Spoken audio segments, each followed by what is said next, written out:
Good afternoon, everyone. Thank you. Welcome to today's event on the energy transition and workforce development in the United States.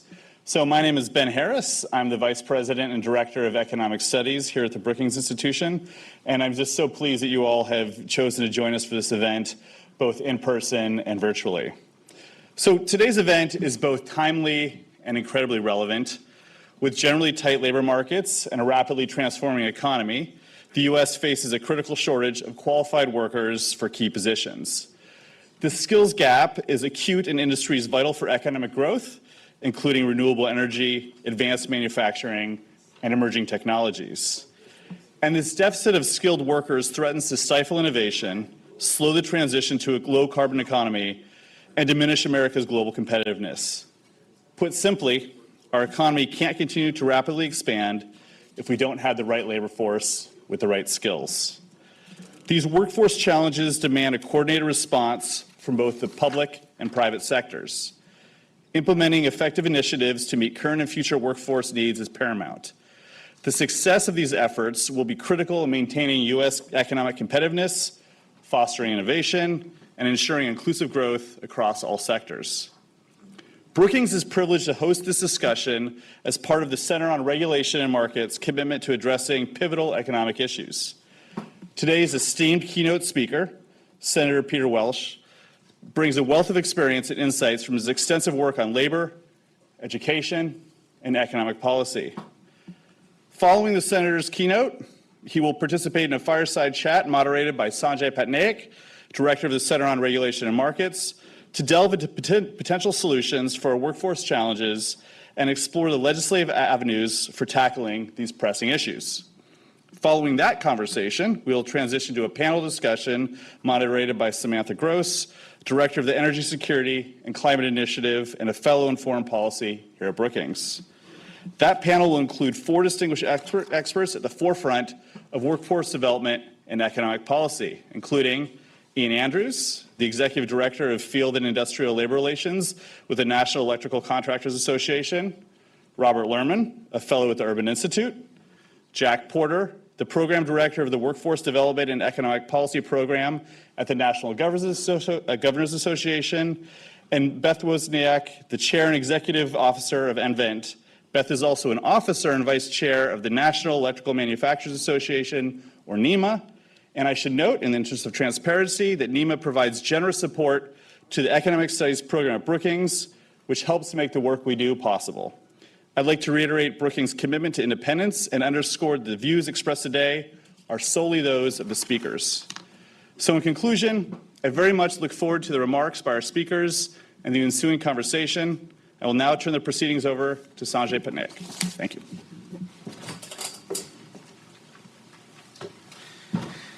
Good afternoon, everyone, and welcome also from my side to the in-person audience and the many, many people that are online. Before we dive in, 2 logistical issues, please. So if you have questions during the fireside chat or during the panel, I have team members of mine walking around here, and they will hand out flashcards where you can note your questions down, and I will take them up front at the stage during the fireside chat, and my colleague Samantha Gross will take it during the panel discussion. And then after the fireside chat with the Senator, I would please ask you to remain seated because we're going to dive right into the panel, okay? All right, when we look at climate policy in the US, the Inflation Reduction Act was really the biggest accomplishment in a generation. However, if we want to fulfill the promise of the IRA, we need to make sure that we have additional measures and policies in place that support the IRA and also remove any obstacles to its implementation. And when we look at the obstacles, 2 main ones stand out.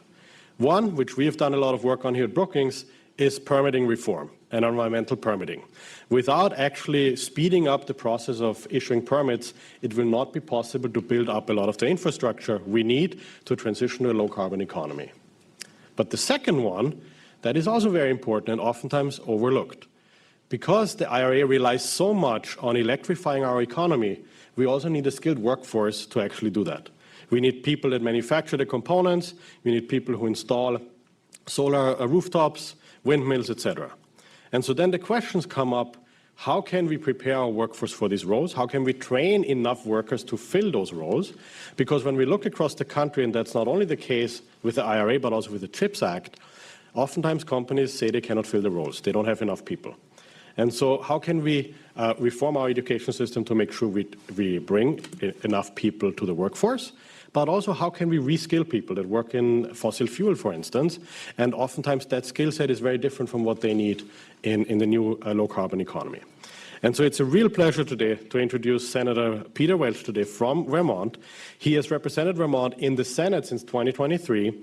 Before that, he was 16 years a representative in the House of Representatives for Vermont, and he served before that in the Vermont Senate since 1980. Senator Welch is the chair of the Subcommittee on Rural Development and Energy within the Senate Committee on Agriculture, Nutrition and Forestry, and he also sits on the Committee on Commerce, Science and Transportation and the Joint Economic Committee, among others. In his role on the JEC especially, the Senator has called for strengthening private and public partnerships to support job training and workforce development in green energy.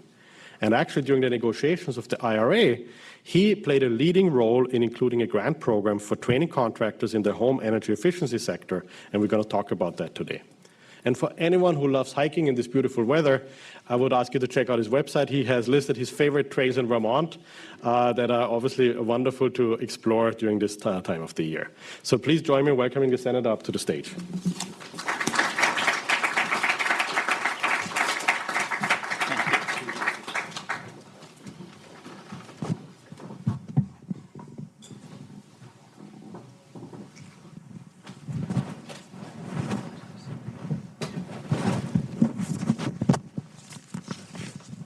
All right, so Senator, I want to start with a topic that I'm sure you enjoy, which is Vermont.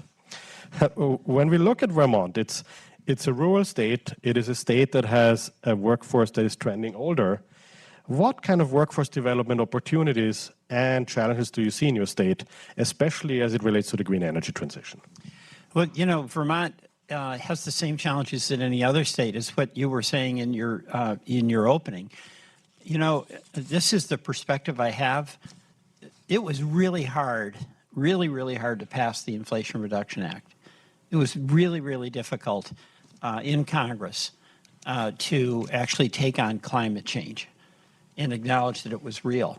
And I served for many years in the House, and I went from when I first arrived to full-scale denial. There is no problem. And that eventually transitioned into not so much there was the denial of a problem, but a fear of the implications of trying to solve it. What will that mean to my community? What will that mean to my job? And ultimately, we were successful for the first time in the history of our country with the Inflation Reduction Act, where you have public policy incentives, $369 billion in policies that are focused on trying to bring down carbon emissions. That was hard. And I feel good to have been a part in getting that accomplished. But that wasn't the hard part. That's the reality. The implementation now is extraordinarily difficult because how do you now make the transition and implementation now has to achieve the goal of making clean energy options affordable for citizens, because that's the big issue. People will choose an option if it is within reach financially. And then how do you train the workforce and have the folks that you need in order to put the solar panels on, to insulate the homes, the technicians and electricians to improve the efficiency of the things that we're going to be using that save energy. You mentioned permit reform, which is not the topic here, but that is a huge challenge that we have. And for a lot of folks like me who've been environmentalists, the permit system was used, frankly, as a means of stopping, quote, bad projects. And now we have to get our heads around the fact that we have to have a permit system that is going to make it easier for us to build things so that we have good projects. But one of the big challenges, getting back to the topic of the day, is workforce development. And this is where we have a real challenge, not just in Vermont, but everywhere. You know, if you are going to be installing solar panels, if you are going to be doing EV batteries, and we've got companies in Vermont doing that. If you are a company like Beta Technologies, which is a great new Vermont company that is building these small electrically powered small planes, then you've got to get the workforce. And it's a combination, like you said, of having training that is available to younger people who are choosing as a career something other than college in what will follow after that, but taking advantage of the incredible skills that they have, but require training. And those can only be done if you get a couple of policies. Number one, there's got to be like public-private partnerships, because the skills may be general, but they have to have a place where that person, that young person who's learning these skills to be, say, an installer or working on the line at Beta Technologies, that they can learn those skills, but they have to then have the capacity and confidence that they get a job. And it means also that as they're trying to do that, there's got to be some support so they can earn while they learn. And I think there's a growing recognition that these are really good jobs for folks where they can make a good living and live in a community if they can afford housing, which we're not talking about today, but is really a big part of what the challenge is for all kinds of reasons. So that earn while you learn, the link between a company that has a need for workers and can play a very constructive role in the education of that workforce, and then the public resources that can go into supporting students who are making this choice. So new people going in and then reskilling is obviously very, very important. And we just an example in Vermont, we've got somebody who is a petroleum engineer and moved into the EV space. And it's obviously a person who's got significant skills that are transferable but require some training. So that has to be a major focus of public policy, having practical programs that work that do require, by definition, a partnership with industry that is taking advantage of the incentives, but in order to then actually build the products, distribute the products, they have to have the workforce that can do it. So one of the things that was in the Inflation Reduction Act and the Hope for Homes program, which is something that I worked on with Congressman McKinley from West Virginia, the Republican, where you were providing incentives to homeowners to essentially insulate their homes, save money, create local jobs. But we had $200 million in there for workforce training. And unfortunately, that's the only significant, pared down from $500 million, but it's the only significant money that actually went directly to training. So this topic that you're talking about today is incredibly important. Implementation can't happen without a pipeline of training, of workforce that's essential to do the work to accomplish this. Thank you very much, Senator. You actually brought up the Hope for Homes Act, which is a great example. Can you talk a little bit about what it does? What was your motivation behind it? And are there any other workforce-related provisions in the IRA that relate to it? Well, Hope for Homes was originated by this David McKinley I mentioned. He's from coal country in West Virginia, and he's a Republican, and he's an engineer. And this started many years ago. And it was when in Congress, as I mentioned, talking about climate change was like a four-letter word. And it's pretty bizarre, right? When you're talking to people and they're denying that climate change exists, but that was true. But and it was all about trying to protect the fuel source of the carbon economy, a whole variety of reasons. But what caused me to get into the Hope for Homes was that the one area where I found that I could get cooperation and real engagement from some of my Republican colleagues, including David, who was from coal country, was on efficiency, right? So whether you're using coal or oil or whatever fuel source, less is more. It's fewer carbon emissions, fewer dollars spent, and in the implementation of efficiency measures, it tended to create local jobs. So it was the one way where we were going to have some capacity in a bitterly divided Congress where there was denial, full scale, of climate consequences and carbon emissions causing problems, where you could actually get some bipartisan support. David was a fierce champion of this. So we were working on that for a number of years, got it through the House, didn't make it through the Senate. You know, the usual false starts.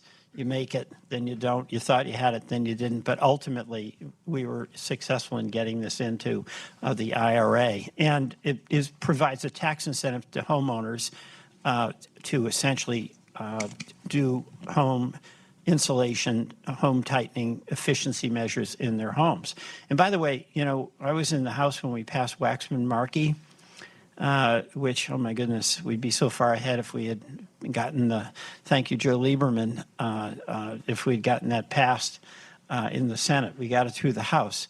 But that was going to be like an 80% reduction in carbon emissions, I think, by 2035.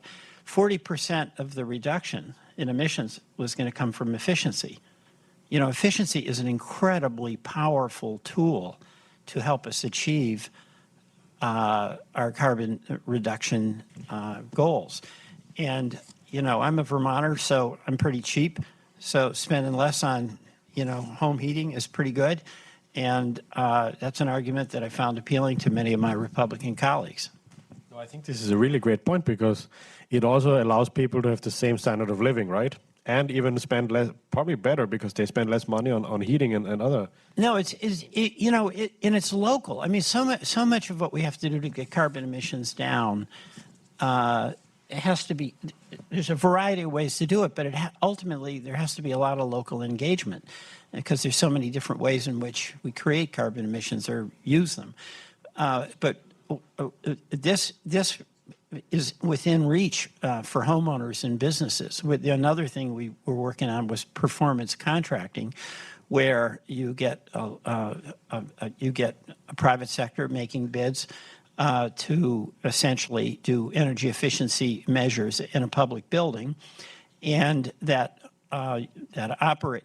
private sector gets an estimate and then puts up the money that's required for the installation for the workforce and so on. And they get paid back over time, much like your utility bill, from the savings that are measurable. You know, you're going to pay that back over time. So that performance contracting approach was something that was very, very helpful as well.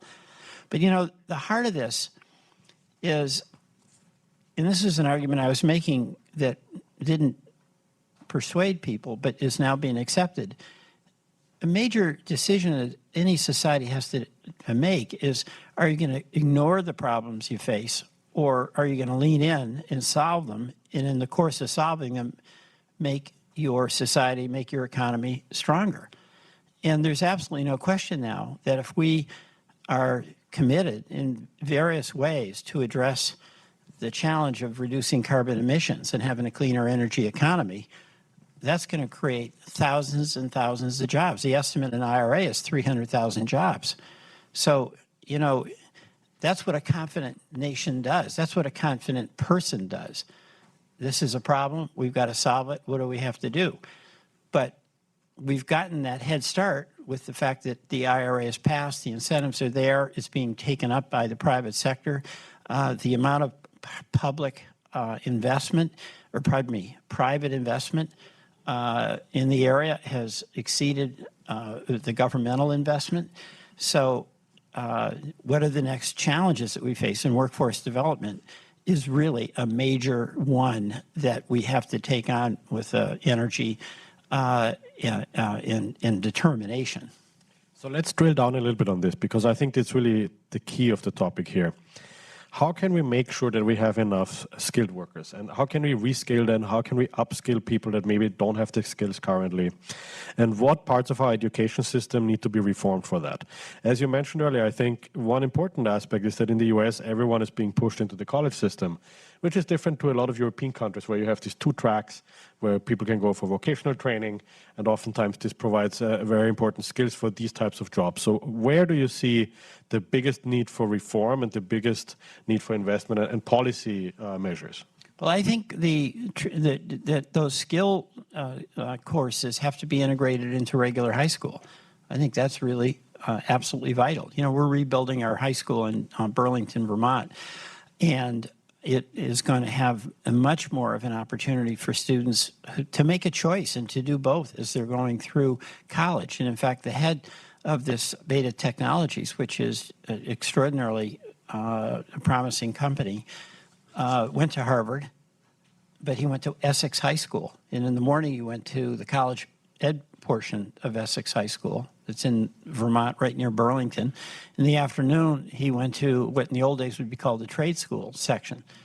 And he loved both and has an aptitude in both. So this is a person who went to Harvard, MIT, and but when I asked him about what he liked the most out of his education, it was when he was in the Essex Technical Center in the afternoon. So that integration, I think, is what's really, really important. You know, if it's right there, especially when you're younger, you know, school a lot of times is the last thing you're thinking about. But when you have the option to actually do things with your hands, to be with other people who are finding a way to feel good and confident about themselves, that's like the key to learning. Because then you start taking the motivation to do it yourself, and not just learn from others, or not just sit in a classroom. And so that's got to be, I think, baked into what is available. It's in the school curriculum in Vermont and elsewhere around the country. That's very interesting. And I know you've talked a lot about in your career about private-public partnerships, especially in that context. Can you talk a little bit about kind of like what models you have seen that work, or models that we could pursue to help with the workforce development? Well, you know, the IRA is an example. In order to, the job we should have when you're in Congress is to have public policies that make it possible, more possible, for people back home to be successful in what they're doing, right? But the implementation is never going to be here. It's always got to be where you are. And micromanaging here is always a failure.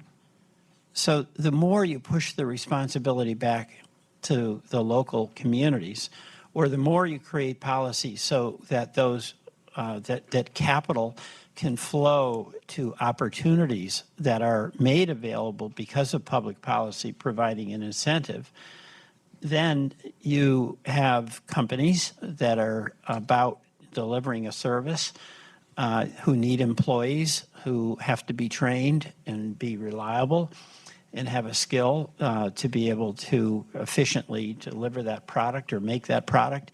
That's a public-private partnership. So the public part of this is public policy. The private part of this is, you know, the way our economy works with small businesses, with larger businesses, but what decisions those businesses make, or what decisions like my wife Margaret and I made about doing energy efficiency work in our house was very much affected by a bottom line calculation. Is this going to save us money or it isn't? And absent the public policy incentives, it wouldn't have saved us money, and we probably wouldn't have done it, even though it was, quote, the right thing to do. So that's what I mean about a public-private partnership. Great, and I think one model that I'd like to talk a little bit about is, because we got many audience questions online about this, is apprenticeship programs. What is your view of those programs? Does Vermont have any programs for apprenticeship, and what has the experience been that you have seen across the U.S.? Well, we do. You know, number one, apprenticeship programs go back right to the Renaissance. I mean, this is not a new idea. And unfortunately, we've abandoned it. Because in order to learn a skill in a trade, you need to spend time doing it. You need to spend time with folks who have done it. And the big challenge is that if you're a young person, you're getting started, and you don't have an income, how are you going to survive during the apprenticeship program without some public support?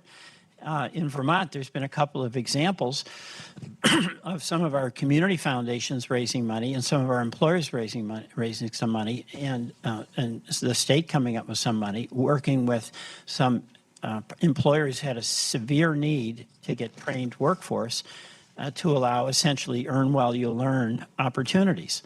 And that has to be part of it. And that, again, is an area where there's a public-private partnership. If the company pardon me, is going to be able to have the employees it needs, it's got to train them, it's got to put some skin in the game.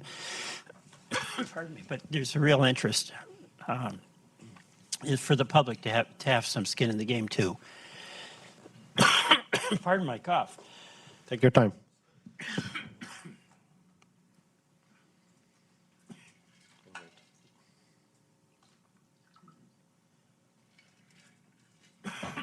Go ahead. So then, I think one important concern that we always hear is when we talk about the green energy transition is, what about all those states that have fossil fuel jobs, well-paying fossil fuel jobs? You mentioned the petrochemical engineer before. What do you tell your colleagues in those states? Kind of like, how can we help workers transition from those kinds of roles, which are often very different, to the new ones in the clean energy economy? You know, in all candor, I don't tell them anything. If you're in Texas, you're in West Virginia, and you've got some coal workers, you care about them. And I don't give them the lecture. But if you give them a factory, I'll give an example. You know, huge EV battery factory being built in Georgia, Marjorie Taylor Greene's district. So this is not about telling, it's about doing. Folks in that Georgia district who want a good job are really excited about it. And they're not thinking about climate change necessarily, they're thinking about taking care of their family, being able to put clothes on the backs of their kids, having good meals. So this is where there's going to be a transition, but it's not like you can ever talk the folks who have come in a community dependent on fossil fuel jobs, that those are wrong. But you can provide opportunities so that folks have a chance to accomplish what all of us want, and that is to have a good, meaningful job where we think we're helping ourselves and our family and our community. I'll give you a quick story. David McKinley, I mentioned, he lives in West Virginia. I went down to his house and spent the night, and then we went into the West Harrison mine. I got on one of those elevators. You go down 1,000 feet and then got on one of those little coal cars, go 4.5 miles in. And David annoyed me there because we were with the union miners, and like 3 miles in, they turned all the lights off. It was dark. So anyway, we came out, and I'm sitting around, and we're having a meal with the miners, and I was just asking them what they're doing this weekend. And they were telling me they go to the football games, the high school football games. About 10 years before this, there were 8 high schools in the area. Now there was only 3, okay? So and by the way, these folks work hard. And the only people I know who work as hard as these coal miners were the dairy farmers in Vermont. So, you know, am I going to tell them that they ought to, become computer coders? Am I going to not have empathy for the anxiety that that family feels when they see stores closing up in the community and high schools closing down? No. But let's say we can get some new jobs and new investment in the community. They can add to the tax base and maybe renovate the high school and have some local agency. So I think there's got to be an immense amount of respect for the everyday person who has been in fossil fuel industries and has worked as hard as dairy farmers or worked as hard as any of us in any of our jobs for the same reasons that all of us do. We want to have some dignity in work. We want to be able to take care of our families and contribute to our communities. But this is why the IRA is so constructive, because it's creating these other opportunities, like in the Marjorie Taylor Greene district, some really good paying, accessible jobs for the people in that community so they can achieve their personal goals, but you're not asking them to stop doing the only job that's available to them. I love that point, because I think oftentimes when we look at that debate, it's driven by ideologues and often very acrimonious. But as you said, it's like we have to be respectful, right? We have to acknowledge that the fossil fuel economy was a big part of our economy, still is, and these people have jobs that provide us with a good and service, and we need to find a good way to transition. That has to be part of it. You know, I had a wonderful time in West by God, Virginia. People been down there? Well, I didn't know that. I thought it was just West Virginia. But when you come in or when you leave, it's West by God, Virginia. So, but there was a big union gathering. And the folks there, by the way, they work in the mines, and then the mines go bankrupt, or the companies do, and the workers who had, they thought they had health care benefits, they get lost in bankruptcy, and their retirement got lost in bankruptcy. Now, I worked with David to change that, and we were ultimately successful. But what I so admired about being there was how dedicated those folks were to their community. And I think there's got to be that awareness all around, even as we make this transition. And at the end of the day, you know, this affordability question is really important. So we're not going to win the battle of hearts and minds by explaining to people that you're being virtuous if you somehow find a way to buy an electric vehicle you can't afford. We got to make the electrical vehicle affordable, okay, in all the way down the line. I love that point, and I might call you back for another event in the future, because we've been thinking about that cost of living and climate policy. I want to turn to like an audience question, because I know you have to leave at 1:55. Which is going to combine two questions here, which are very interesting. As you know, as we talked about, we often face a shortage of workers.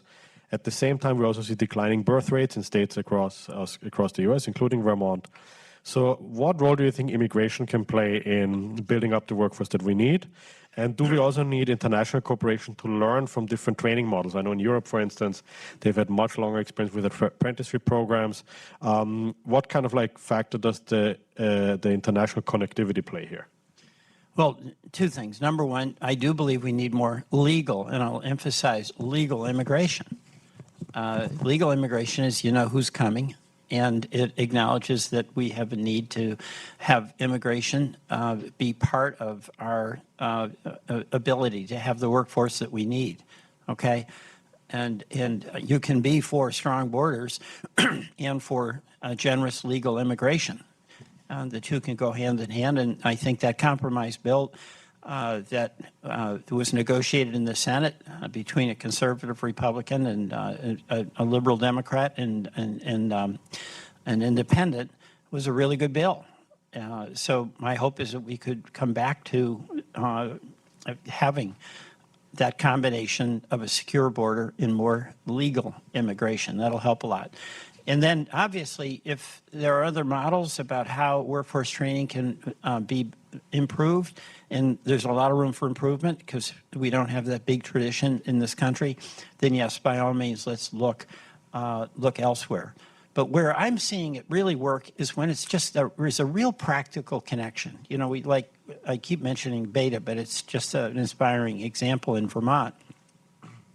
They've got great leadership in the company. They've got a great plan. They seem to be doing extremely well. They need workers. And that's a place where young people can go, if we can make it affordable for everybody, to get the training they need and then get integrated into a job that can ultimately turn into a pretty long-term career for them. That's a really great point. Thank you. And I love your point on the immigration debate, because I think the majority of Americans are on that point, right? We want a secure border. We want to reduce illegal immigration. We have to look where are the gaps for legal immigration that we can fill. So we're almost out of time. So last question is, obviously going forward, we don't know how the election's going to go, how the new Congress is going to look like. But if you could design your dream programs for workforce development, dream legislation, what are some of the things that might be coming down the line in the next few years? The federal government should be providing the incentives. But as I mentioned, I think in order for this to work, if you have the incentives, you're going to have local companies working with local schools to have skills that are oriented around real local job opportunities. And that might be chips in one place, it might be electric batteries in another place, but that integration, I think, is what will make the difference, because there's got to be that realistic connection between the work you're doing to learn and then the opportunity you get as a result of the learning to have a real job that pays a real wage and has real opportunity. So I think the incentives from the federal government are very helpful, and then the state and local employers working very, very closely together to match the needs of the employer with the skills that are trained by the school or the school/private sector company partnership apprenticeship program. Great, wonderful. Thank you so much for your time. We really appreciate it. Thank you all very much. Thanks.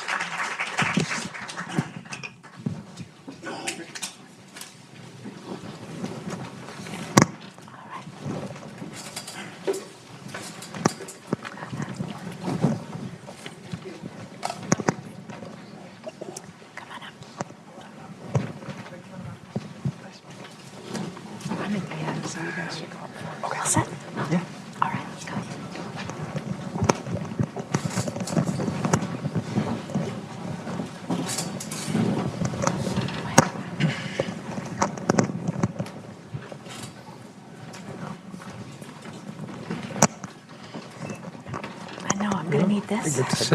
Did we get you? I got it. Yeah. Give us just a moment here. Got me. Thank you so much. Absolutely. I know I'm going to need that water, so I should just start right now. So thanks so much for the first interview. That was really interesting. So what we're going to do here on the panel is we're going to pick up some of those themes and deepen some of the ideas that came out during that first session. I'm Samantha Gross. I'm the director of the Energy Security and Climate Initiative here at Brookings. I work in our foreign policy program. And what I'll do is, to save some time, I'll introduce each of the panelists as I ask them their first questions. But just a little bit of housekeeping first. You could get some cards when you came in. There are also some of my colleagues around who can give you a card if you don't have one. If you'd like to ask us any questions, write those down, send them on up. Also, greetings to the people who are watching us online. I got some questions in advance from those folks, and I'll work them in where I can. So, Jack Porter, let's start with you. Jack is the program director for workforce development and the economic policy program at the National Governors Association. And I would just like to start by hearing, what do you do all day? What does that mean in the context of the NGA? Yeah, happy to provide some background on us at the National Governors Association, and thank you very much for having me today. Just for background, for anyone who hasn't heard of us or worked with us in the past, NGA is the voice of our nation's governors across all 55 states, commonwealths, and U.S. territories. And through NGA, governors establish bipartisan policy solutions on matters of state, federal, and sometimes even foreign policy. We have two policy teams at NGA. We have our Office of Government Relations colleagues who work with governor staff who are based here in D.C. Just to make sure that our members have a key voice in policy discussions in Congress and in the executive branch. But on my side of the shop, we're NGA state policy team, and so more so dedicated towards helping governors execute their agendas back home. And so we have 11 different program areas that help us achieve that across education, health, infrastructure, and of course, our program with workforce development and economic policy. In terms of what I do all day, we're kind of dedicated towards helping governors, policy advisors who cover workforce development execute their agendas. and then also their appointed agency leaders, as well as their leaders with workforce development boards. And so that can kind of run the gamut across any initiative that they are launching or policy issue that they're tackling. But we also have some kind of consistent issues that we're working on regularly across apprenticeship, namely service to career pathways and disability inclusive workforce policy, just to name a few. We'll come back to you on that. Sounds good. The next speaker I'd like to introduce is Robert Lerman. He's an Institute Fellow at the Urban Institute, and his work focuses on apprenticeships. So I would love to hear some of the highlights of your work on apprenticeships and what you've learned to get this discussion started. Well, again, thanks for having me. I'm Robert Lerman. I've worked on apprenticeship issues for about 30 years, actually. Oh, I see. And late 80s, early 90s, we had a very big interest in apprenticeship. It was sort of recast as school to work, and basically it failed.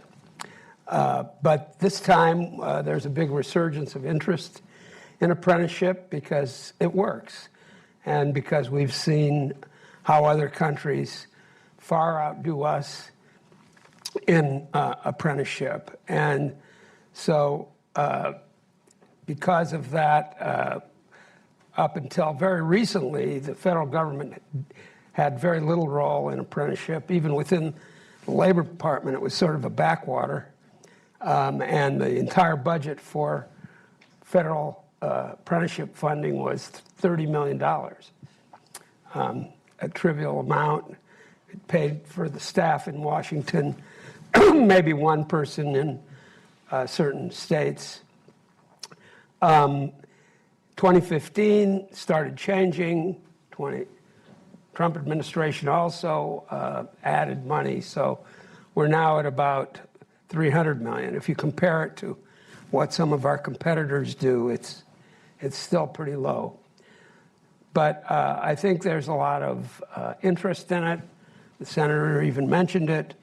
I usually divide the questions about apprenticeship into why we should do apprenticeship and how we should do apprenticeship. And the why, I don't have any trouble anymore. People know why we should do it. Now it's about how, and we can come to that. Yeah, that's what we're going to spend time doing this afternoon. So my next speaker I'd like to introduce is Beth Wozniak. She's the Chair and Chief Executive Officer at nVent. And I would love to, you're the one person here who's running a company. So I want to hear about your experiences with workforce development and how you're bringing in qualified workers to fill your positions. Well, it's a really important aspect of our strategy. So as an electrical company, we've seen strong growth the last several years. But in order to grow and achieve our ambition as a company, we have to ensure that we've got a workforce that's trained. As a manufacturer, the majority of our employees are in our manufacturing plants. And I would say we always have thought about, do we have enough engineers? Do we have enough digital capability? And with supply chain challenges, we recognized we needed to put more focus on our manufacturing employees. Do we have career paths and development opportunities internally? Are we able to recruit and work with trade schools? We even looked at how we had scholarship programs for our employees' children, and were we focusing on vocational schools enough? So we've really had to rethink how we make sure that manufacturing and the challenges that we're seeing, that we're making it clear that it's a great place to be. Even bringing high school kids into our plants to say, this is what it's like to work in a manufacturing environment. And selling it that we're building a more sustainable and electrified world.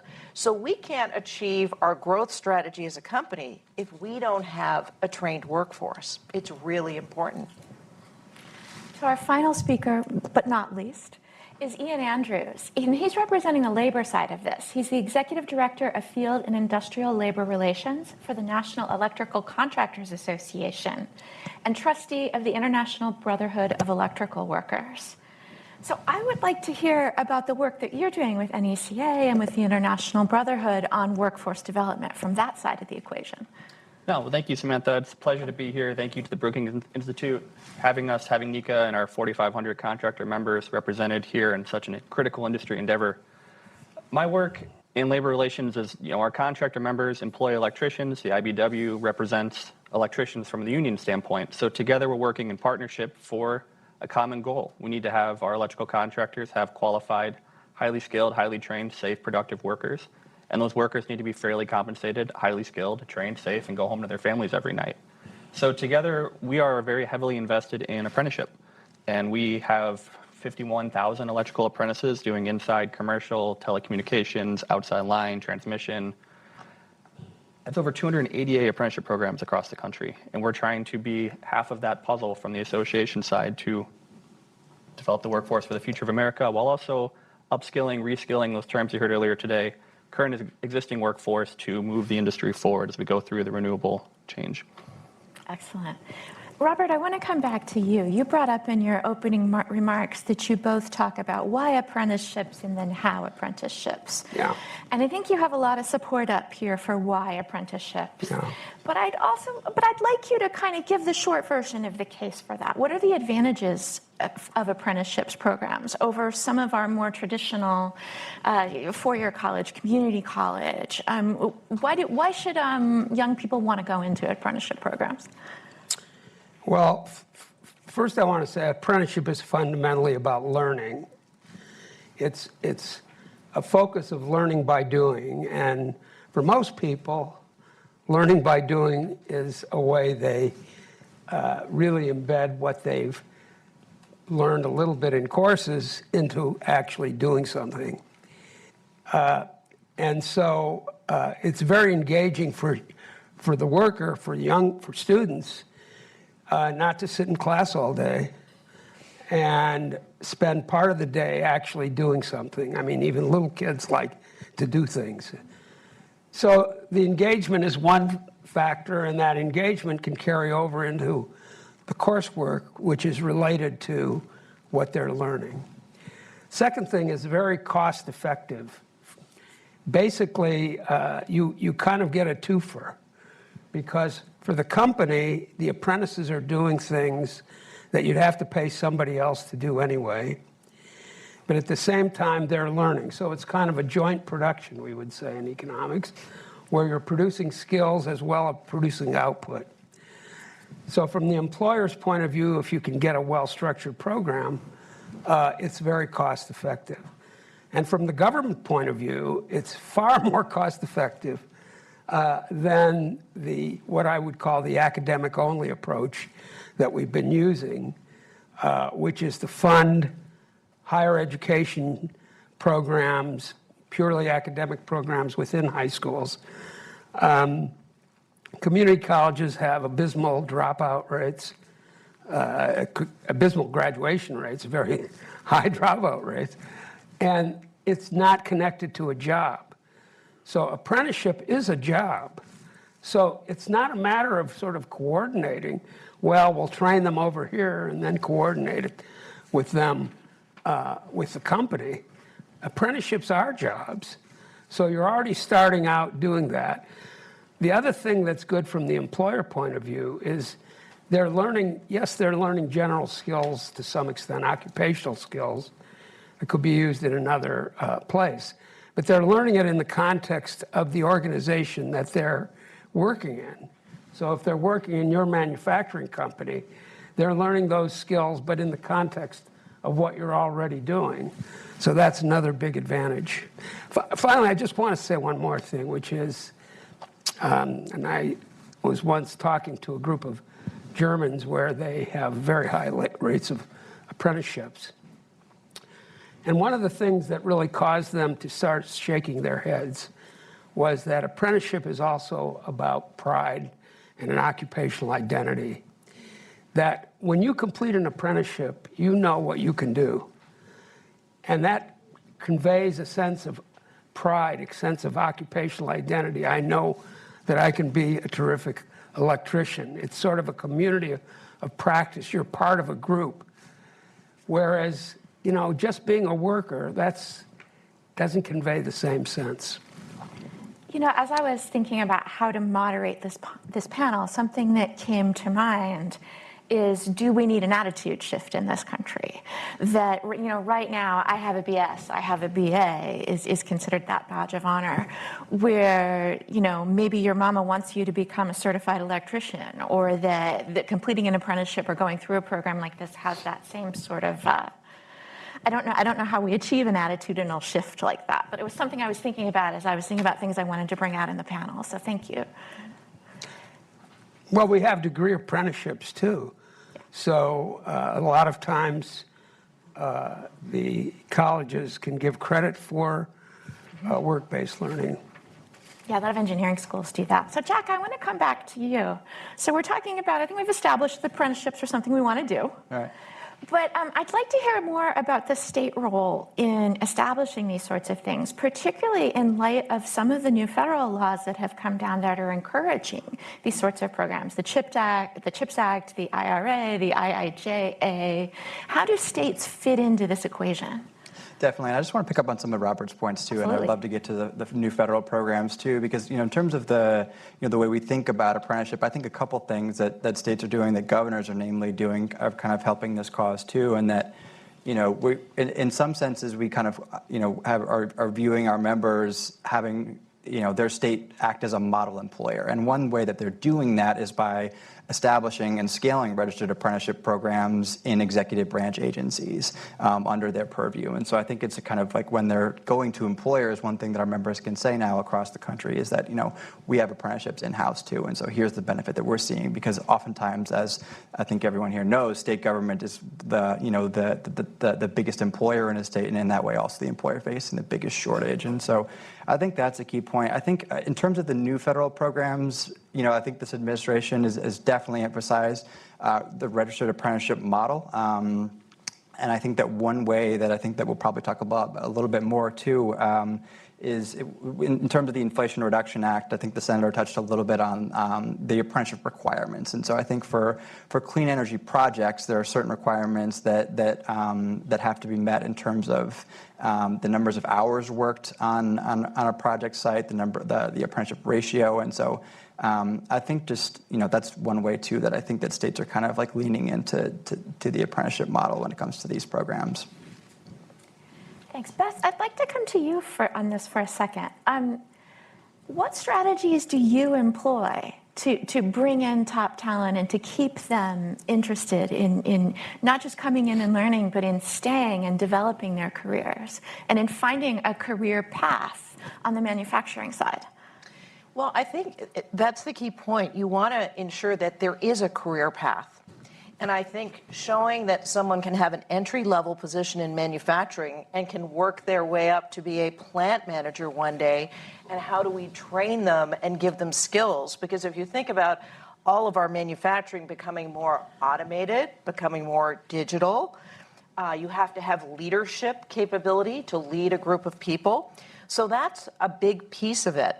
And the other, I think, is we have to really look at how we communicate what the potential opportunities are.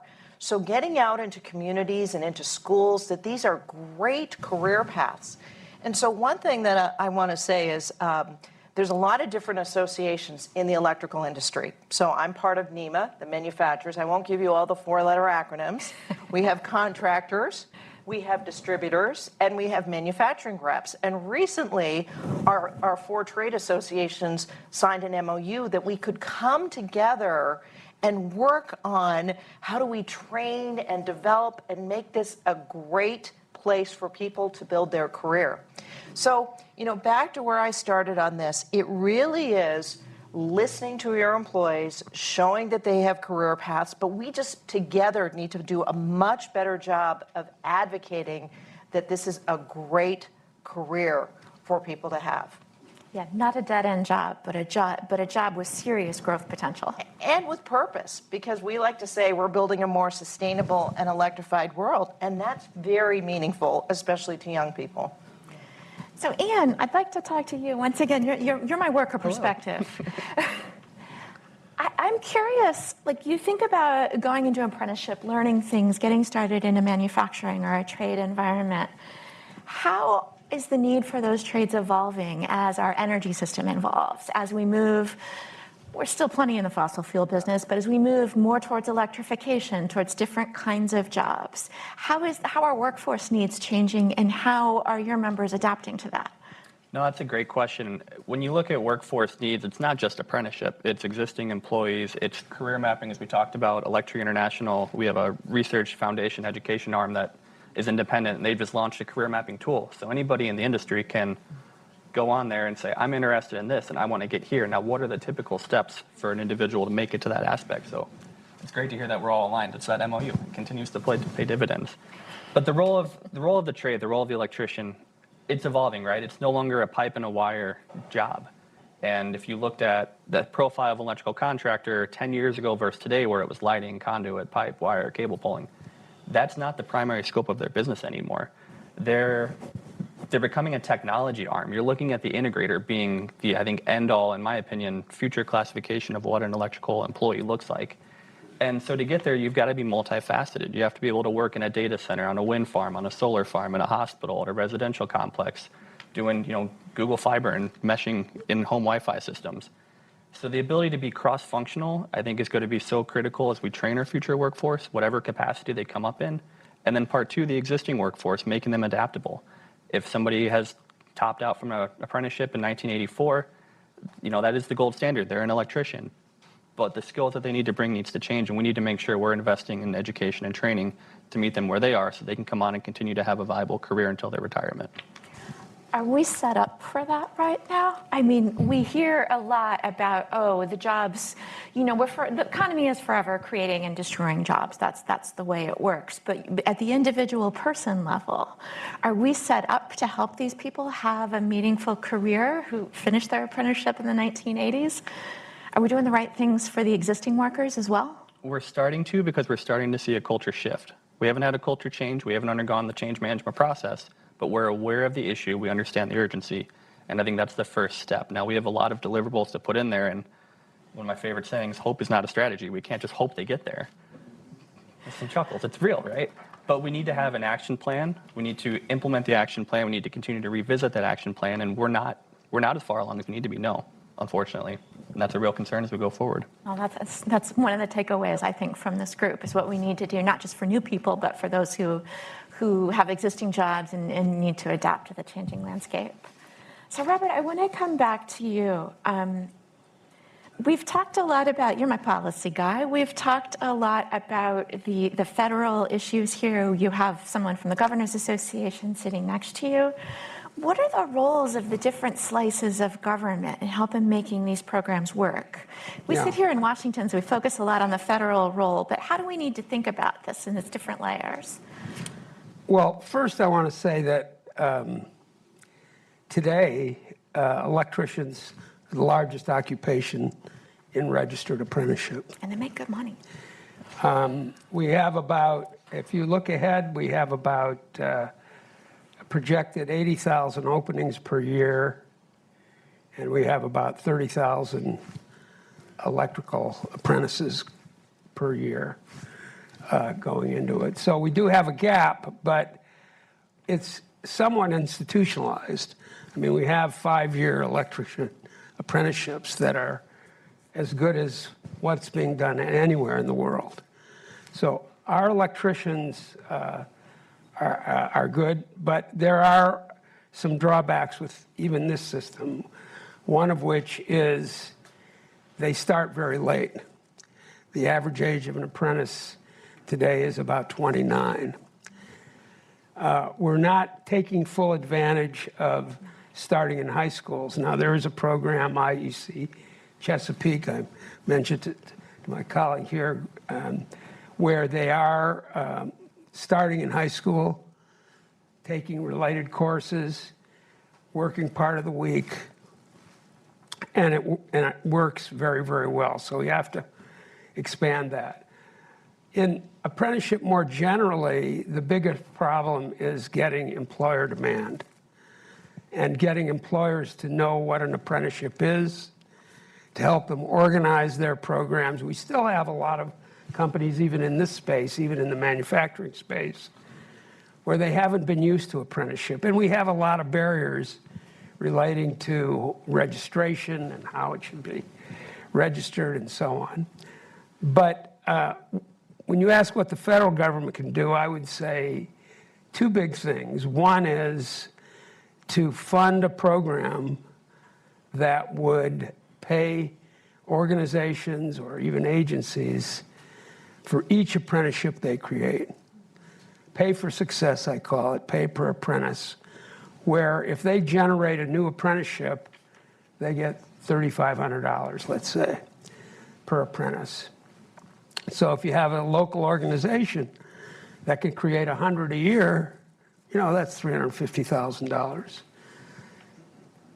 Apprenticeships are sold, not bought. You need to sell the companies on not only why it's a good idea, but how to do it well. And that also means mentoring. How's the mentoring going to happen? By the way, mentoring is often a very good step toward leadership because the people that are mentoring the apprentices, they have to know how to talk to young people. They have to know how to deal with these things. So the selling and organizing component of the federal government could fund that with relatively small amounts of money compared to what we spend on higher ed and related things. Second thing, which is already happening, is skill standards. And we've had a very dispersed array of these standards. If you plug into our apprenticeshipstandards.org library, electrician will get 20 different things. And that's okay, but we do need some quality statement of what the competencies are in each of these cases. And that's also helpful to companies because when you're going to a company, you can say, look, you're not just getting a worker at the end, you're getting a worker who knows this, and this. Of course, they need to be updated from time to time. So countries that have very large apprenticeship systems have those standards. They have a way of helping companies get started. If we could just, I have a whole list, but I'll end with those two because I don't want to monopolize here. But there are a lot of things we can do. It's cost effective, and it would be like a tiny slice of what we spend on other governmental approaches to help people enter careers. Yeah, exactly. Yeah, I would just love to pick up on that in terms of, engaging today's youth and the average age of an apprentice today being 29 years old. Our team at NGA is a national partner in the Partnership to Advance Youth Apprenticeship. We just wrapped up a 12-month project period where we led a policy academy of 6 states, those being Alabama, Colorado, Indiana, Utah, and Kansas. And I think we're kind of seeing that as a strategy to kind of, it's a unique landscape. A youth apprenticeship as of now is federally undefined, and so states are starting to develop their own definitions of what that means for their state based off of industry input and kind of collective input from their agencies. But we just concluded that project period here this summer in Raleigh, North Carolina. Governor Cooper called youth apprenticeship a gold mine. And so in terms of the tight labor market that we're talking about, right, like one element of that is reaching and serving today's youth to increase labor force participation among today's youth. And I think that youth apprenticeship could be kind of a new promising practice for achieving that. If I could hop in as well, from my experience, that 29-year-old, that might even be young relative to what we're taking on, which is unfortunate. And in my experiences, we have an interim credentials program that you can take the electrical program, first-year apprenticeship into high schools. Excellent. And then a high school student would come sit in front of us at the apprenticeship committee. We'd interview them, and they wouldn't get in. And then go to another craft. They'd go to another skill. They'd go to a 4-year degree program. They go to a college. And they'd come out, and we'd see them 6, 7 years later. They have a bachelor's, a BS. They're unhappy at work. They have thought about doing this for the last 6, 7 years. And we're looking at them, and we're not no longer their first choice. We're their backup plan. We were their emergency contingency lifeline to have a career after their first path that they didn't get into didn't succeed, and their second path didn't either. So that's talking to everybody out of the gate, being advocates for industry. We have to do that out of the gate. We have to welcome them in some level, form, capacity even if it's not apprenticeship, but find a job for them in the industry. Why didn't they get in? What's that? Why didn't he get in? Couldn't speculate. Well, I was one of 6 votes. And that's not an isolated case. We'd have dozens and dozens of students, and that story has been the same story as I've traveled the country talking to our contractor members in the apprenticeship programs. Well, that's great. I want them to have 4 or 5 years experience under their belt till they're really at this upper tier of qualified, and at that point, it's too late. We've lost them. Beth, do you want to come in on that? I wanted to comment because we are a global manufacturer. And so we operate in countries like Germany, for example, that has a very strong apprenticeship program, and we have apprentices in our manufacturing facilities there, and it works very well. I have fewer of those programs in my U.S. plants, and it is very hard to navigate, different skills. So we just... It's hard to know where we can get help or how we can work through this. And so this is another area, if we want to get behind apprenticeship programs, for us to come together, define it and structure it, because what works well in European countries is there's a lot of support for these programs. And it draws people in, and we create great career paths for people and that sense of pride. But here, it's really hard to navigate all that as a manufacturer. Yeah, I would love to hear more about, I hear the programs that Robert is describing, and honestly, that's the kind of change you find in a senator's office couch, the money that he's talking about. But would that work for you as somebody who's running these programs and hiring them? Would you find the things that he's describing motivating from your point of view? Because first, if there was structure to it and we understood how to participate and some guidelines, and it's a partnership. This is what we see over in Europe. It's a partnership that we're working with trade colleges, the government, our own, our team, and we're following and adhering to it. So having a structured or system would be extremely helpful. And I think for the individuals, knowing that would lead to a great career and they would get paid and, that they have success, I think for them, it's going to be their investment to say, I know I can come out of this and have a successful career. They have in Germany, of course, a long tradition. They have 60-some chambers of commerce, which sort of oversee the programs in each local community. And they have great technical education teachers in the sort of late secondary system. People that just heard what it takes to have become such a teacher from a German expert recently. But the other thing I wanted to mention is, with 2 other people, I co-founded Apprenticeships for America, which is a nonprofit, and brings a lot of what we call intermediaries. These are organizations that go to the employers, that not only help sell the program, but also help them organize it. If there's a registration issue in a state, if there's some funding issues, if there's information about skill standards, about mentoring, all these things are relevant to a quality program. One other key thing is the coordination of the academic learning with the on-the-job learning. It can be very self-reinforcing, but again, it takes a little upfront effort to make that work.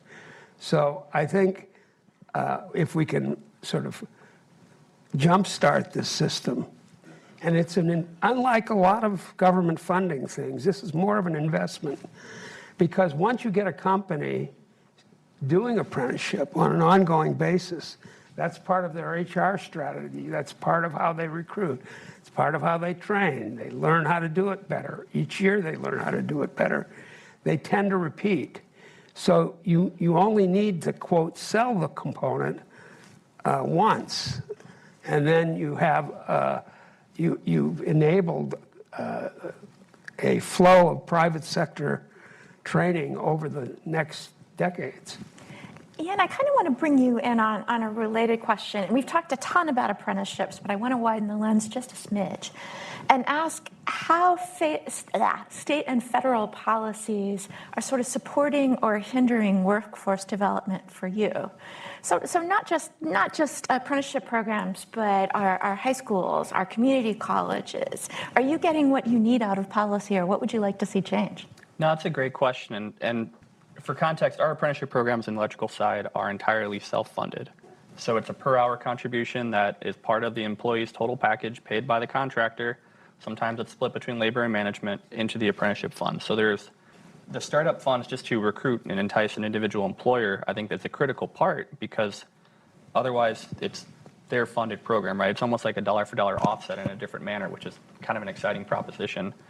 So from a government side, you want to eliminate barriers to make it difficult to invest in workforce development at any level: apprenticeship, project management, estimators, anything. And I think from a government standpoint, if we can have policies that keep tax rates competitive, keep time and investment into compliance simple, so that you're spending the time working on the business, not working on compliance to still stay in business, you could reallocate that time, those resources, into personal development. So not only is there an apprenticeship program that you're a part of, which, mind you, we pay, I think, collectively $300 million just as NECA IBW across their 288 programs, but to then take it a step further for your own company's personal needs. From my experience with our contractor members, that would be a big part. Policy-wise, the Fiscal Responsibility Act, that was a really good step forward into pushing infrastructure, but it excluded transmission.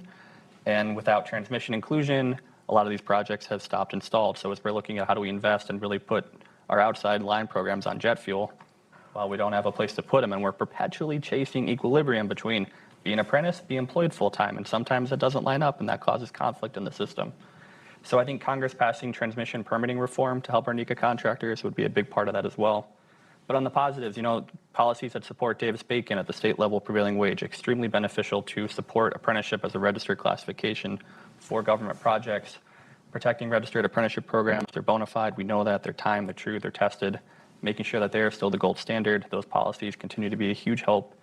And also, when there are grant opportunities, we know that there's a lot of rural apprenticeship programs. We talked about Vermont. It's not a, booming 600 million person state. Not that there are any, but you know what I mean. Yeah. Grants that can help bring technology into those apprenticeship programs, or grants that can provide, tools, labs, equipment, so they can actually put on a bigger apprenticeship program instead of, each year we take 10 new. Well, this year we're taking 40 new because we have the resources beyond what our equilibrium of contractor contribution equates to, would be huge. Jack, I'd like to bring you in on some of this, both on some of the policy points that Ian has made, but also I have a question as our state representative. Education in this country is a state issue. Right. And I would love to hear some thoughts. I'll start with you, but it's an open question on whether or not our current education system is fit for purpose for educating the kind of workforce that we need, not just people who want to go to four-year colleges. I sit here as an overeducated Brookings fellow, but people who want to be electricians and plumbers and all these trades that we need a lot more of. So comment on the policy issues, but then also coming in on potential thoughts about our education system. Boy, on the education system, I might defer to my K-12 colleagues at NGA, but I think largely speaking, and your kind of comments made me think about this too in terms of, and would love to hear your thoughts on this too, Robert, about the way we fund apprenticeship.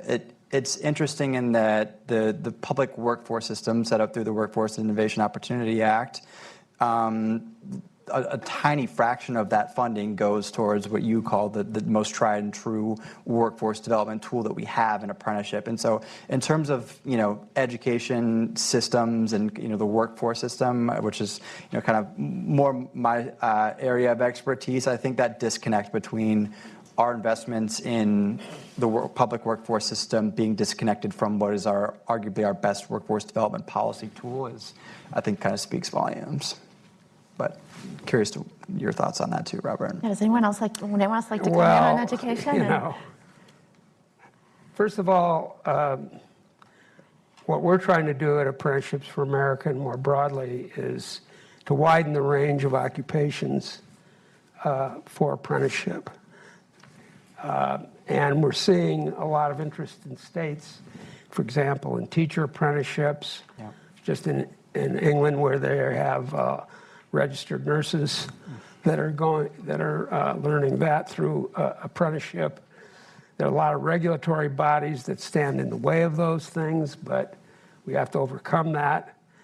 In terms of fiscal aspects, I mean, it's probably 100 to 1, even per person, of what the government spends for somebody wanting to go through a 4-year program at a university and going through an apprenticeship, which is often 2, 3, 4 years and highly skilled. So the fiscal effort is way, way out of balance.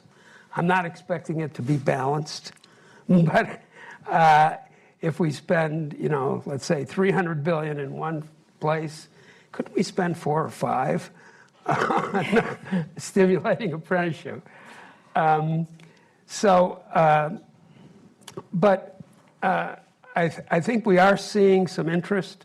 I'm working with Maryland 2030 Commission, which has its mandate to have, by 2031, 45% of Maryland high school grads having done the high school component of an apprenticeship. And we're working with different groups. We're going to come out with a set of recommendations, which will include some funding. But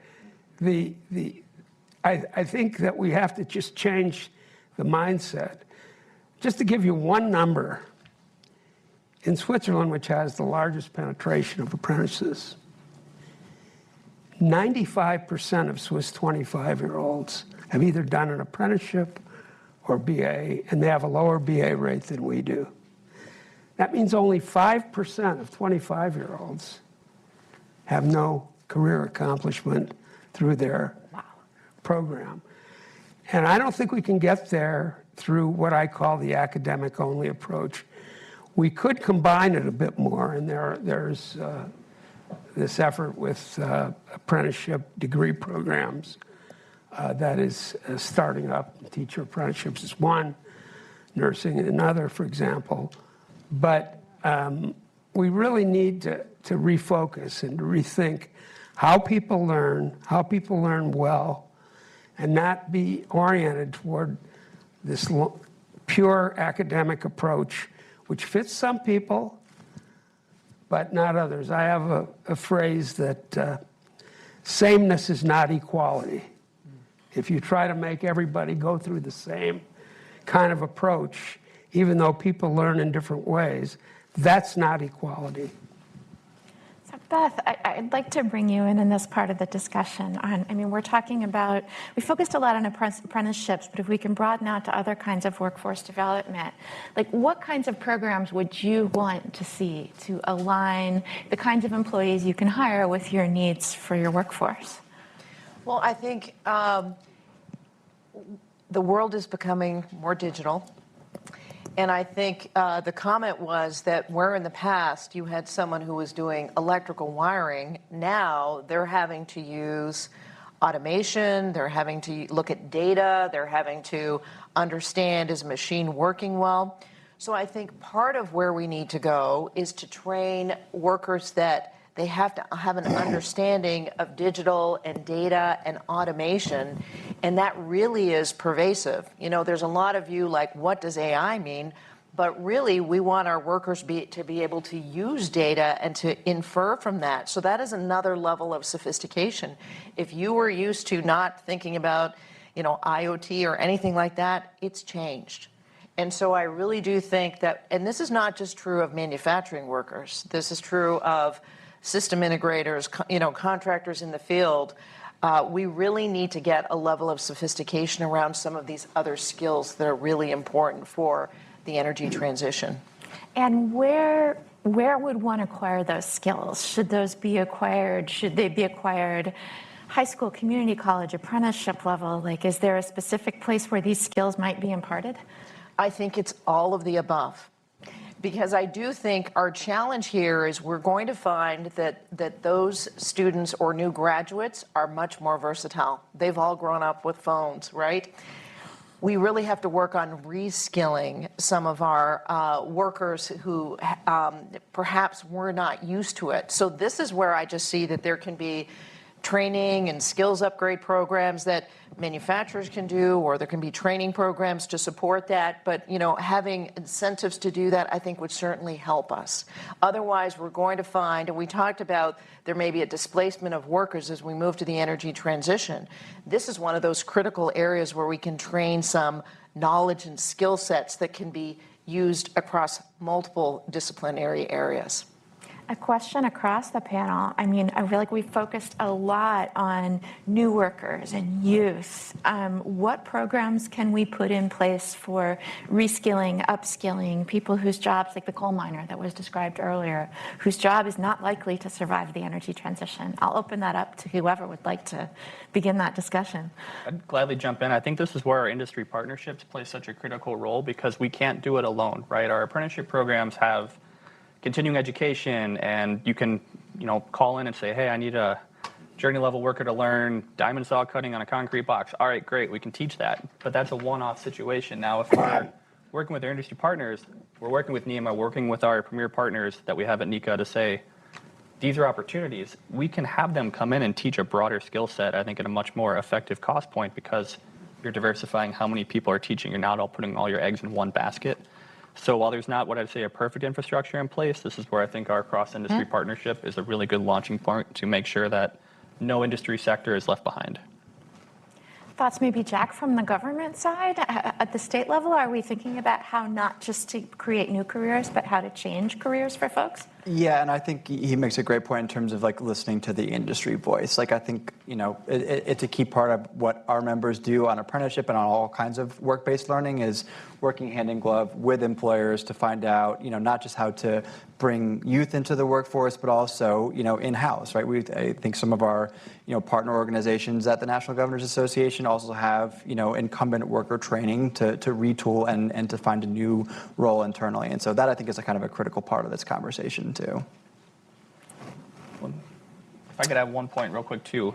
Worker displacement, I think that's one of the greatest fears that we're navigating. It's not about taking people's jobs and replacing them with new jobs. It's about, you know, the electrical industry is going to add 72,000 electricians over year till 2032, a 6% compounded growth. That's awesome. The IBEW, to their credit, brought in 50,000 electricians last year. They lost 30,000 to attrition. That work is still going to exist. We need to make sure that people can do all aspects. It's just filling the right gaps, because it's there. It's already here. The electrification of America is happening right now. Yeah, and we need it too in terms of the energy transition. Absolutely. But yeah, it's such an interesting, I mean, you hear these overall job figures of, you know, this industry added this many jobs in the economy as a whole. But then when you go at the micro level, the kitchen table level of people, it's what's happening to my job. And how do I then make sure that I can find a job where I can still feed my family and find something that's fulfilling? And so I think we really need to think about not just new jobs, but reskilling and upskilling and programs to put in place for that. And I think that may almost be the more difficult and perhaps politically relevant part of this conversation. And any further thoughts on that topic? You know, I think we all have to just prioritize that, because it is a reality. So it requires us to be very good at change management, but it also, you know, requires us to allow for that time for on-the-job training. So this is another, we've been talking about sort of the way this plays out for different groups of people whose jobs might be disappearing. Another thing that I'd like to bring up is how do we ensure that these new jobs, these high-skilled, I hate to call them the trades because that almost sounds pejorative sometimes, but not in this room today. How do we make sure that we're being inclusive, that we're including women, that we're including underrepresented groups, that we're looking for talent in places where we might not have looked for it before? What's the best way to go about that? And I'll open that up to whoever would like to start. That's a great question. I have an opinion that just might be unpopular, but it would be popular with one of your Brookings colleagues, Richard Reeves, Okay. who You can channel Richard has written if you a want. book on boys and men, and I think that I'm all for equal opportunity and for outreach to women, but I don't think it's tragic that men play a very big role in some of the building trade occupations. We do have, for example, in apprenticeship more generally, Hispanic workers are overrepresented in apprenticeship. African American workers are somewhat less represented than their population, but it's not a huge gap, and it's improving. And I think that the biggest way to do this is to diversify occupationally, as well as we talked about earlier, starting young, before people get into difficulties, before people develop bad habits in the workplace, before they, and also one of the great things about apprenticeship is that you're with adults, and you sort of learn these what we call employability skills that you don't really learn in a purely school setting. And so all of those things can both improve the quality and improve diversity. I recently did a paper on police apprenticeships, and you could start those apprenticeships in late high school, right after high school, from people in the community. And that's a very good way of diversifying entry into becoming a police officer, to have a 3-year program that takes place maybe starting in late high school or immediately after high school, and draws on all the members of that community. And similarly, in terms of women, as you diversify into a lot of the white-collar areas, including accountancy, nursing, and so on, you're going to get a much broader range. In South Carolina, for example, where they did diversify, there was a very big increase in the share of women apprentices in the field. Well, I would say this, we've recognized when there is a shortage of workers that we need to have better outreach to find, to ensure that different people see this as a career path. Because often what we find, if people are in a diverse group and they don't see others that look like them, they're not sure that that is a career path for them. And so I will say there's different organizations out there where they focus on perhaps underdeveloped regions or groups of people, and they try and work with business leaders. So I'm based out of Minneapolis, and so there's organizations there that work with not just electrical industries, but all manufacturers to say, what are your needs?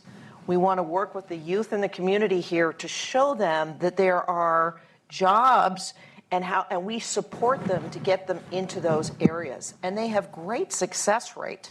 And where do you look for, do you change the kinds of community groups that you approach or schools you talk to? Or because there's talent everywhere. It's just a matter of finding it in the pockets where it lies and in something where you haven't been looking. It's true. I think some of it is just coming together as manufacturers or, with our industry association and identifying groups, because we almost are trying to work it from different areas. We want workers, and they're trying to develop communities that are perhaps not had the economic opportunity.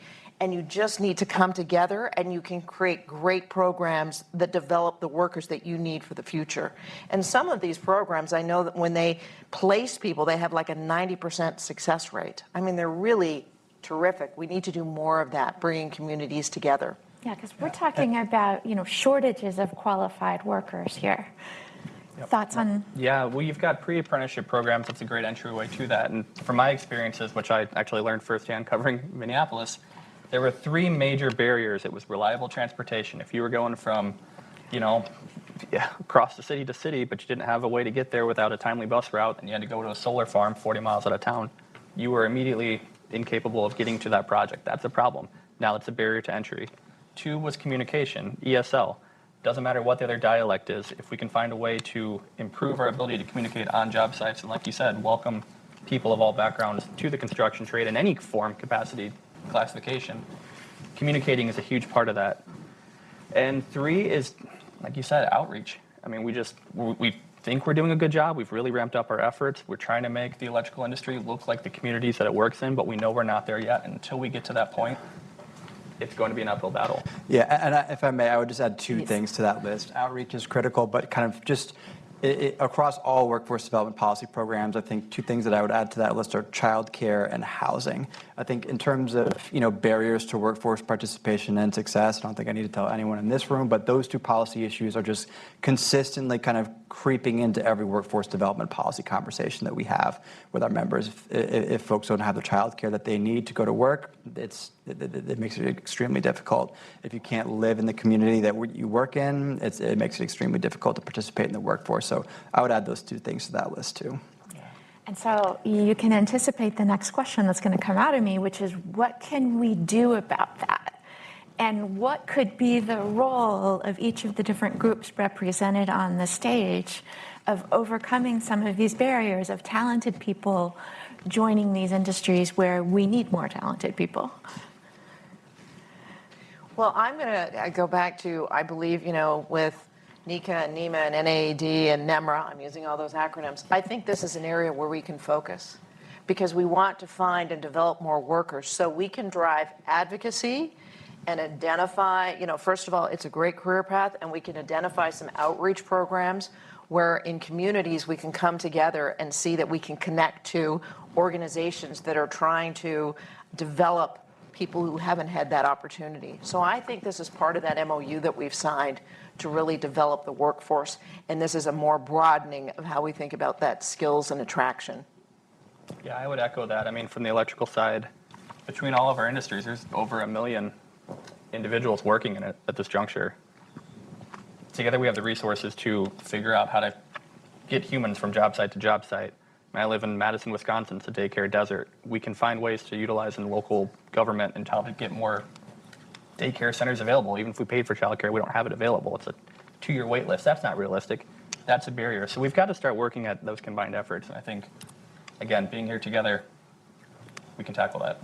Is there a space for, I can see 2 ways to approach this. You can approach it through, we are going to advocate for policymakers at the state or the federal level or local or whatever to improve this, or we're going to do it ourselves. We're going to set up transportation networks. We're going to set up our own daycare. How do you, I really like y'all aren't in the daycare business, but on the other hand, if no, it's not an easy business to be in.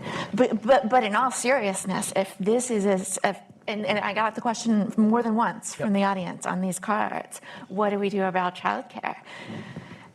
Do you take it on yourself? Do you wait for policy? Do you set up public-private partnerships, not so much for training, but for daycare or transportation, or these things that are barriers to a lot of people entering the workforce?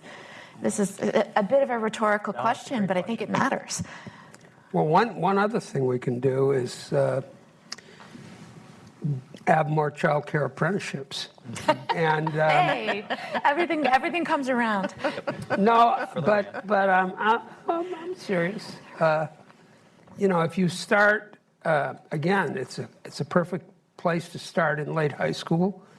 It can lead to becoming a preschool teacher. You talk about pathways, and it can potentially lower costs because, again, you're having high school students have part of their day, again, structured learning as well as caring.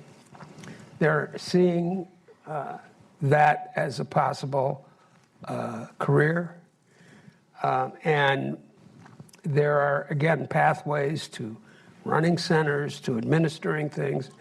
And again, if you utilize the talent that we have in the late high school period, when kids, let's face it, a lot of them are bored out of their minds, sitting in class all day. I mean, we can't even sit for a few hours. You could, I would say, both enhance the supply as well as improve the quality. There are a lot of things you mentioned earlier about the state's employment, doing apprenticeship, and there's a big effort in Maryland there and some other places to do that. Yep. But also locally. I'm familiar with a program run by a private organization. They've gotten some grants. I don't even know whether they're profit or nonprofit, but they set up programs where the high school students, late high school, have apprenticeships and play a big role in running the IT departments within schools. So you can, if you're imaginative in utilizing people when they're young, I think it's good for the young person and it's good for society. Jack, I want to bring you in. Sure. Transport, housing, daycare, these are not easy problems to fix. And so I'm not giving you a hard time on this. Sure. But I also wonder if your member governors see these issues as barriers to fulfilling the challenges of a more educated workforce. Do they see these issues as linked, is where I'm going? Definitely. And maybe one example I'll point to is Governor Kotek in Oregon. They have, and I think it comes down to intentional program design. We've talked about MOUs. Their Department of Workforce has an MOU with their Department of Transportation for a program on getting apprentices into highway construction. And as a part of that program, they have a couple $1 million for every couple of years that go towards the things that you just mentioned. Child care support, transportation support, housing's not included, but emergency cash assistance is included. And so I think just those kinds of things being continuously intertwined with what it takes to successfully reach people to participate and succeed in the workforce, it can kind of come down to program design too. And Oregon is one example that I would point to as far as that goes. And in Oregon, we have a pilot program with one of our apprenticeship programs to grant fund daycare for first-year apprentices their entire first year, which is huge.